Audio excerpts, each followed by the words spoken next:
Good morning all. നമ്മൾ കഴിഞ്ഞ ക്ലാസ്സിൽ പാഠം 6 ആണ് പഠിച്ചത്. ഇനി പാഠം 7 പുഴ. ഒരു ദിവസം ആ വനഗ്രാമത്തിൽ കുറെ ആളുകൾ വാഹനത്തിലെത്തി. ആ ഒരു ഗ്രാമത്തില് കുറെ ആളുകൾ എന്ത് ചെയ്തു? ഒരു വാഹനത്തിൽ എത്തി.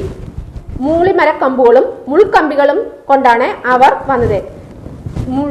വേലി കെട്ടുന്ന ആ കമ്പികളും ഒരു മൂളിമരം എന്ന് പറയുന്ന ആ കമ്പുകളും മുൾക്കമ്പികളും കൊണ്ടാണ് അവർ വന്നത്. നനവും കുളിരും നീരും നൽകി വനവാസികളെ സംരക്ഷിച്ചു പോന്ന നന്ദിനിപ്പുഴ സ്വന്തമാക്കുകയായിരുന്നു അവരുടെ ലക്ഷ്യം.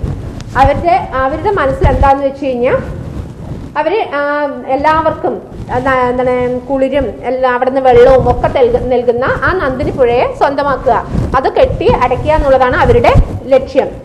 സൂര്യൻ അസ്തമിക്കുന്നതിന് മുൻപേ അവർ പുഴയ്ക്ക് ചുറ്റും വേലി കെട്ടി തീർത്തു. അവരെന്ത് ചെയ്തു? സൂര്യൻ അസ്തമിക്കുക വൈകുന്നേരം ആകുന്നതിന് മുൻപ് തന്നെ അവരെന്ത് ചെയ്തു? ആ പുഴന്റെ ആ അവിടം കെട്ടി. എന്നിട്ടോ വേലി ഭദ്രമായി പടി പൂട്ടി വെച്ചു. അവരെന്ത് ചെയ്തു? ഭദ്രമായിട്ട് ആ പടിനെ പൂട്ടുകയും ചെയ്തു. എന്നിട്ട് അവർ തിരിച്ചുപോയി. കുടിനീരെടുക്കാൻ പുഴക്കരയിലെത്തിയവർ ഇത് കണ്ട് അന്തം വിട്ടു. അവർ കുടിക്കാൻ വേണ്ടി വെള്ളം എടുക്കാൻ വന്നവര് ഇത് കണ്ടിട്ട് അന്തം വിട്ടു നിന്നു. അവർക്കിനി എവിടെ നിന്നാണ് കുടിവെള്ളം കിട്ടുക? അവരാകെ ആശയക്കുഴപ്പത്തിലായി. അവർക്ക് എവിടെ നിന്നാണ് വെള്ളം കിട്ടുക എന്നുള്ള ഇതായി. എവിടെയാണ് ഇനി കൃഷി ചെയ്യുക? അവർക്ക് കൃഷി ചെയ്യാനും സ്ഥലമില്ലാത്ത അതായി. എത്ര ആലോചിച്ചിട്ടും അവർക്ക് ഒരു എത്തും പിടിയും കിട്ടിയില്ല. കേട്ടവർ പുഴക്കരയിലെത്തി. നെഞ്ചത്തടിച്ച് കരഞ്ഞു. അപ്പൊ ഇത് കേട്ട ആൾക്കാരെല്ലാവരും പുഴക്കരയിലെത്തി നെഞ്ചത്തടിച്ച് കരഞ്ഞു. അപ്പോഴാണ് മുഴക്കമുള്ള ഒരു ശബ്ദം അവർക്കിടയിൽ നിന്ന് ഉയർന്നു വന്നത്. ഈ പുഴ നമ്മുടെ ജീവിത മാർഗമാണ്. അപ്പൊ അവിടെ അതിന്റെ കൂട്ടത്തിൽ നിന്ന് ഒരാൾ പറഞ്ഞു, ഈ പുഴ നമ്മുടെ ജീവിത മാർഗമായിരുന്നു. ഈ പുഴയിലെ മീൻ പിടിച്ചാണ് നമ്മൾ വിശപ്പടക്കിയിരുന്നത്. ഈ പുഴയിലെ മീൻ പിടിച്ചിട്ടാണ് നമ്മൾ വിശപ്പ് അടക്കിയിരുന്നത്. ഈ പുഴവെള്ളം ഒഴുക്കിക്കൊണ്ടുവന്ന വളക്കൂറുള്ള മണ്ണിലാണ് നമ്മൾ കൃഷി ചെയ്ത് മക്കളെ പോറ്റിയത്.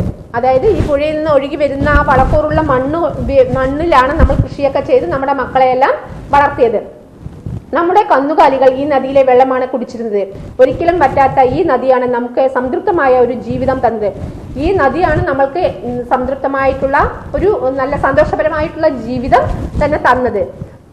അതില്ലാതാക്കാൻ ആർക്കും അവകാശമില്ല. ആ സന്തോഷം ഇല്ലാതാക്കാൻ ഒരാൾക്കും അവകാശമില്ല.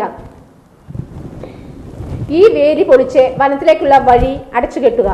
ഈ വേലി പൊളിക്കുക, എന്നിട്ട് നമ്മൾക്ക് വനത്തിലേക്കുള്ള കാട്ടിലേക്കുള്ള വഴി നമുക്ക് അടച്ച് കെട്ടുക. അയാളുടെ വാക്കുകൾ അവർ അക്ഷരം പ്രതി അനുസരിച്ചു.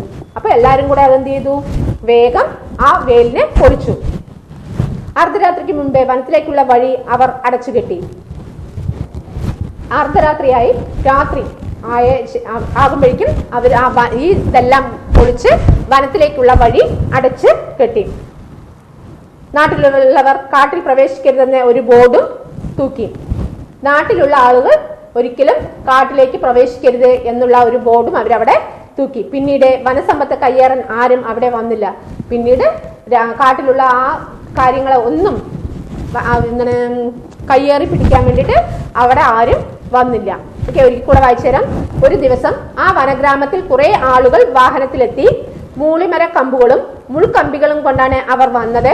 നനവും കുളിരും നീരും നൽകി വനവാസികളെ സംരക്ഷിച്ചു പോന്ന നന്ദിനിപ്പുഴ സ്വന്തമാക്കുകയായിരുന്നു അവരുടെ ലക്ഷ്യം. സൂര്യൻ അസ്തമിക്കുന്നതിന് മുൻപേ അവർ പുഴയ്ക്ക് ചുറ്റും വേലി കെട്ടി തീർത്തു. ഭദ്രമായി പടി പൂട്ടി അവർ തിരിച്ചു പോവുകയും ചെയ്തു. കുടിനീരെടുക്കാൻ പുഴക്കരയിലെത്തിയവർ ഇത് കണ്ട് അന്തം വിട്ടു. അവർക്കിനി എവിടെ നിന്നാണ് കുടിവെള്ളം കിട്ടുക? എവിടെയാണ് ഇനി കൃഷി ചെയ്യുക? എത്ര ആലോചിച്ചിട്ടും അവർക്ക് ഒരെത്തും പിടിയും കിട്ടിയില്ല. കേട്ടവർ പുഴക്കരയിലെത്തി നെഞ്ചത്തടിച്ചു കരഞ്ഞു. അപ്പോഴാണ് മുഴക്കമുള്ള ഒരു ശബ്ദം അവർക്കിടയിൽ നിന്ന് ഉയർന്നത്. ഈ പുഴ നമ്മുടെ ജീവിതമാർഗമായിരുന്നു. ഈ പുഴയിലെ മീൻ പിടിച്ചാണ് നമ്മൾ വിശപ്പടക്കിയത്. ഈ പുഴവെള്ളം ഒഴുക്കിക്കൊണ്ടുവന്ന വളക്കൂറുള്ള മണ്ണിലാണ് നമ്മൾ കൃഷി ചെയ്ത് മക്കളെ പോറ്റിയത്. നമ്മുടെ കന്നുകാലികൾ ഈ നദിയിലെ വെള്ളമാണ് കുടിച്ചിരുന്നത്. ഒരിക്കലും പറ്റാത്ത ഈ നദിയാണ് നമുക്ക് സംതൃപ്തമായ ഒരു ജീവിതം തന്നത്. അതില്ലാതാക്കാൻ ആർക്കും അവകാശമില്ല. ഈ വേലി പൊളിച്ച് വനത്തിലേക്കുള്ള വഴി അടച്ചുകെട്ടു. അയാളുടെ വാക്കുകൾ അവർ അക്ഷരം പ്രതി അനുസരിച്ചു. അർദ്ധരാത്രിക്ക് മുൻപേ വനത്തിലേക്കുള്ള വഴി അവർ അടച്ചുകെട്ടി. നാട്ടിലുള്ളവർ കാട്ടിൽ പ്രവേശിക്കരുതെന്ന് ഒരു ബോർഡും തൂക്കി. പിന്നീട് വനസമ്പത്ത് കയ്യേറാൻ ആരും അവിടെ വന്നില്ല. ഇനി ഇത് നിങ്ങളൊരു 5 പ്രാവശ്യം വായിക്കുക. അതിനുശേഷം ഇതിൽ താഴെ കൊടുത്തിരിക്കുന്ന പദങ്ങൾ പാഠഭാഗത്തു നിന്ന് കണ്ടെത്തി പെൻസിൽ കൊണ്ട് അടിവരയിടുക.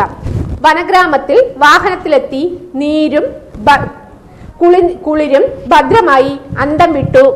ഒരെത്തും പിടിയും മാർഗമായിരുന്നു സംതൃപ്തമായ ഭദ്രമായി കന്നുകാലികൾ പോറ്റിയത് ലക്ഷ്യം വനവാസികളെ അർദ്ധരാത്രിക്ക് മുൻപേ അക്ഷരം പ്രതി. ഇത്രയും വാക്കുകളുടെ അടിയിൽ വരയിടുക. നന്നായി എഴുതി പഠിക്കുക. ഓക്കെ.